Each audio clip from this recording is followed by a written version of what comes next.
he had an idea even at FCW what he wanted to do, how he wanted to be. He is authentic in the fact that he's that guy. He's that fun-loving, crazy guy, even outside the ring. And actually, can I ask something about Bray Wyatt? Because I think he might be a perfect example. Because after he was Husky Harris, for example, he went from that to having. I remember when the Wyatts debuted, it felt important. So I'd actually, if you were there around that time, it would really be interesting to hear how that all came about, because that's almost, to me, the blueprint for someone who is, who maybe not exactly where they want to be, but took it to that next level and represented themselves in a new way. Obviously, he didn't have the sort of same sway as like a main eventer at that time, but he managed to get himself presented like he was important. How did he do that, and how did that process happen? We would watch Bray Wyatt, Wyndham Rotundo, every week doing promos, and he would do the most creative promos, most entertaining promos of all. He also has these tattoos on his back of crosses and religious things, and these emblems and these symbols that meant something to him. And you would talk to him, and he led an interesting life prior to coming to wrestling. And when he got his opportunity going with NXT, we had a photo shoot, and all of it. When he was wrestling, he would wear pretty much a bodysuit, cover his tattoos, and cover everything. But then someone got the bright idea saying, no, we want Bray Wyatt in black trunks and black boots. He's going to be Husky Harris. Wyndham Rotundo was now going to be Husky Harris. Well, he didn't have black tights. And with an hour to go, I'm scrambling to find someone who had black tights. The closest we came was navy blue, which is close to black.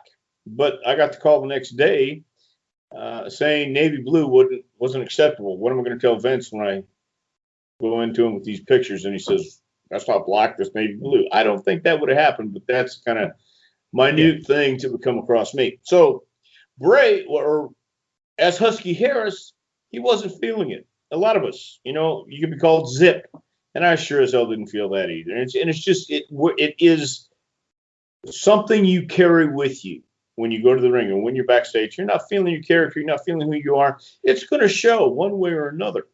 And when he came back, when Husky Harris came back to FCW, he was deflated and defeated. But then he thought, wait a minute, no. He had these ideas in his head. He read these books. He's seen these movies. He's gravitating towards this persona. And if you talk to him, you could have this conversation. And it's an interesting conversation. And it's an entertaining conversation. And he's an intelligent guy. And he came across this idea through, I forget the name of the movie, Robert De Niro, Cape Fear. This persona, and Waylon Mercy pretty much did the same thing earlier, and that pretty much drew Wyndham's attention, because this guy's a creepy kind of weirdo, stalking people, and he's just that was the persona. Those are the kind of things. That's where he got the inspiration from, and he felt comfortable coming up with those lines. And the lines that he would deliver on promos were coming from the heart. He had an idea because he had seen it, but he didn't have it written down word for word. It was delivered as a natural conversation, preacher, promo. I'm talking to all of you, and Dusty Rhodes was influential in helping him mold that as well.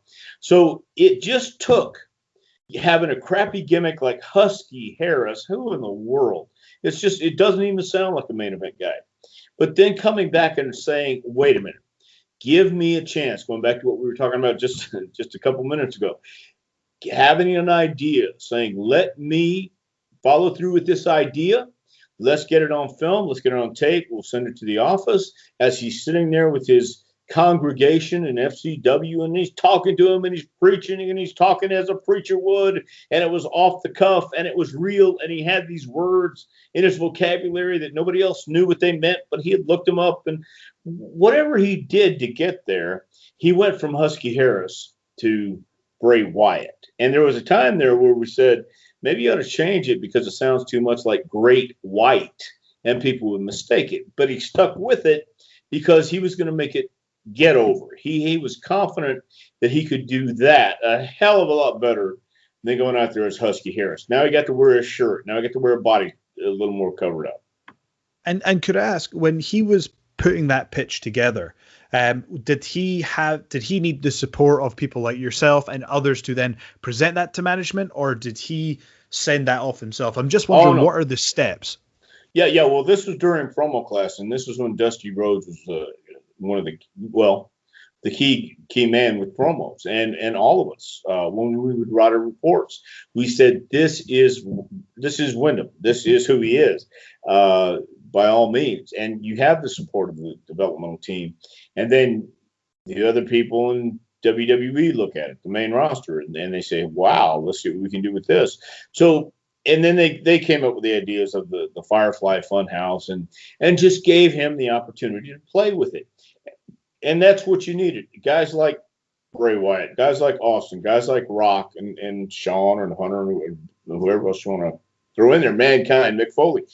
They didn't need a script. You don't script those guys, but it's got to be authentic in a sense that they've got to know where they're coming from with the persona or the character, where people go, now that guy, it scares me. And when Bray Wyatt first came out, I had a friend of mine who was, his son was terrified of the Wyatt gang when they walked to the ring with Eric with the sheep's mask and Luke Harper next to him.